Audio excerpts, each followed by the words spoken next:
Hello అందరికీ. సొరకాయ curry ఇష్టం లేని వాళ్ళైతే చాలామంది ఉంటారు. ఎందుకంటే వండే విధానంలో డిఫరెన్స్ ఉంటుంది కాబట్టి. నేను వండే విధానంలో వండి చూడండి ఒకసారి. మీ పిల్లలు కూడా తింటారు. అండ్ రోటీ చపాతీ ఎందులో అయినా. సో ఫస్ట్ అయితే మనం ఆయిల్ పోసుకోవాలి. ఆ తర్వాత అయితే అందులో ఆవాలు వేసుకోవాలి.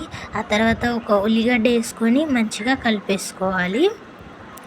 ఆ తర్వాత అయితే ఇందులో ఒక చెంచా పసుపు, అల్లం వేసుకొని అయితే మంచిగా కలిపేసుకోవాలి. ఆ తర్వాత ఇందులో అయితే మన సొరకాయ ముక్కల్ని వేసుకొని మంచిగా అయితే పసుపు అంతా కలిసేలాగా అయితే కలిపేసుకోవాలి.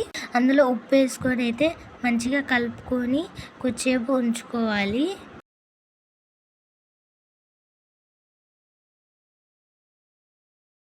పచ్చిమిర్చిని అయితే దంచేసుకోవాలి. టేస్ట్ అలానే బాగుంటుంది. ఎందుకంటే ఇప్పుడు ఈ పేస్ట్ని అయితే ఇందులో వేసేసుకొని మంచిగా కొద్దిసేపు కలిపెట్టుకున్నాక ఆ తర్వాత ఇందులో 4 టమాటాస్ వేసి అందులో ఉప్పు వేసి మంచిగా కలుపుకోవాలి.